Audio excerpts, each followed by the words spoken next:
Hello y'all, and welcome to episode 3 of my greatest hits collection. First up is a predominantly 80s group, Expose. This is their greatest hits. Another one of those groups that went through member changes. And this girl right here, once she joined the group and Joya left, it really wasn't the same for me. And I think for listeners as well, the group kind of went south after that. But I really like the music off the first two albums. And actually, my favorite song from theirs is a song that was never released off their first album called December. It's just, those lyrics just really spoke to me. Of course, seasons change. Moody, atmospheric songs like that I tend to be more drawn to. So that's Expose. Now another band right here from the 60s group, Love the Monkees. Big fan of the show. I believe I may have season 1 and 2 on DVD. Watched this every day. I had to watch this every day, and then when MTV had a marathon of this show, I caught every episode. I was just a big Monkees fan. I couldn't get enough of the show, and of course the show led you into their music, and it's got a lot of I think it's got mostly their biggest hits, The Theme, Last Train to Clarksville, I'm a Believer, and my favorite, I'm Not Your Stepping Stone, Pleasant Valley Sunday, Valerie, Daydream Believer, all the great songs. And they did, with the exception of Michael Nesmith, embark on a a successful tour in the mid-'80s. I believe it was around 86. Yeah, I was hoping they'd do another album after that, but that seemed to be it. Yeah, check them out, the Monkees. Another artist is just one of those artists that keeps popping up, keeps churning out the music. Back in, I believe it was 2005, I had the pleasure of seeing Prince in concert in San Antonio. Put on an awesome show. This man is a true showman. He did all of his hits, which it was like a greatest hits tour. I believe it was in support of the Musicology album, which it was an alright album, but this right here, and of course this is missing a lot of essentials, I believe, but 17 tracks. It seems to hit the bigger hits. I love the song Mountains by Prince, and unfortunately it's not on here. But like I said, a great showman. He puts on a great show. So if you have the opportunity to see Prince, I highly recommend it. You get a ticket. Next up, Michael Jackson. Says it right there. Essential. It's a 2-disc set. It's got everything from his beginnings into his last stuff. And unfortunately, we all know we lost him last year. And there'll never be another like him. This has got 39 tracks on here. This is really a fabulous CD.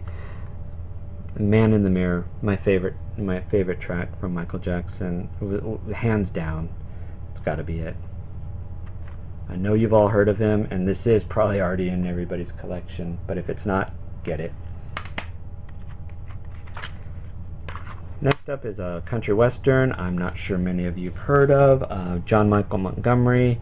I'm not sure how his career's going lately, but this seems to have 20 tracks. And really, to tell you the truth, I don't know a lot of the songs on here, maybe about 8 or 9, and those were his biggest hits. But I thought he had a good voice, perfect for country music, but like I said, I haven't heard from him in a while, so his career may have already come to an end. But that's John Michael Montgomery. Next up is Simply Red. Great voice, fantastic voice, a lot of soul in his voice. I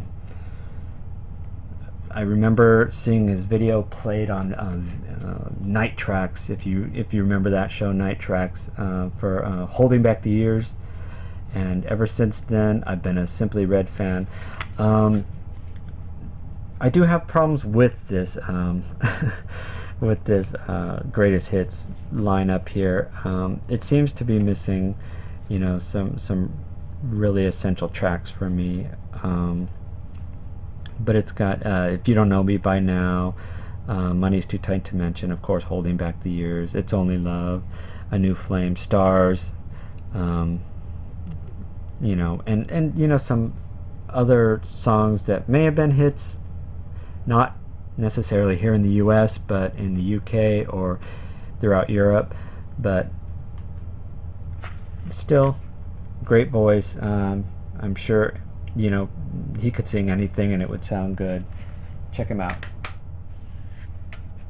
Next is another group from 60s and probably into the 70s actually, and that's Creedence Clearwater Revival.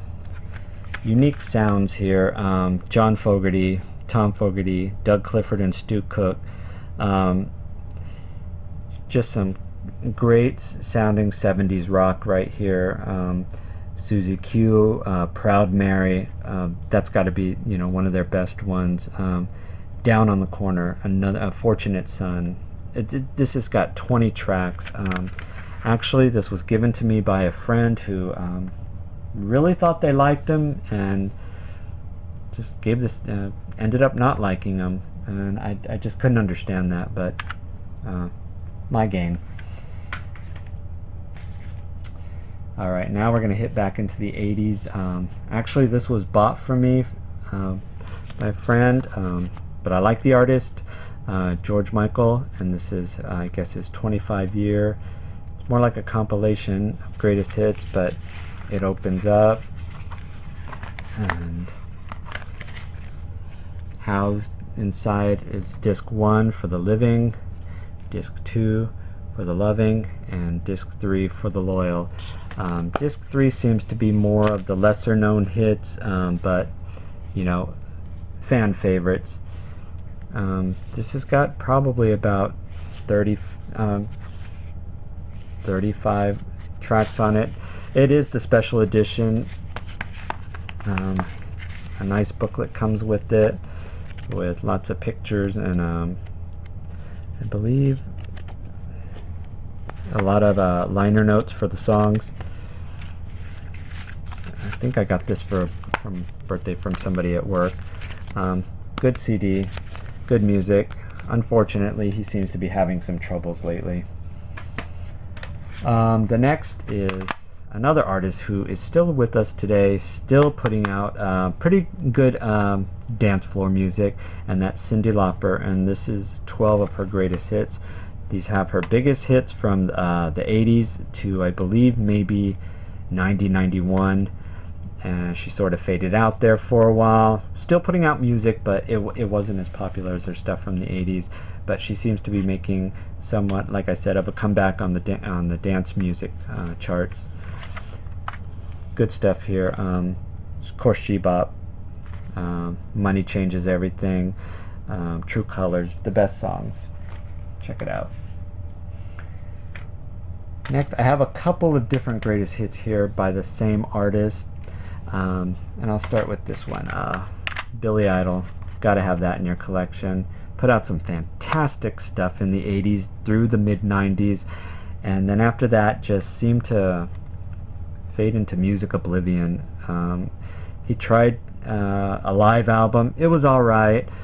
He covered, I believe, Don't You Forget About Me by the Simple Minds. That was alright.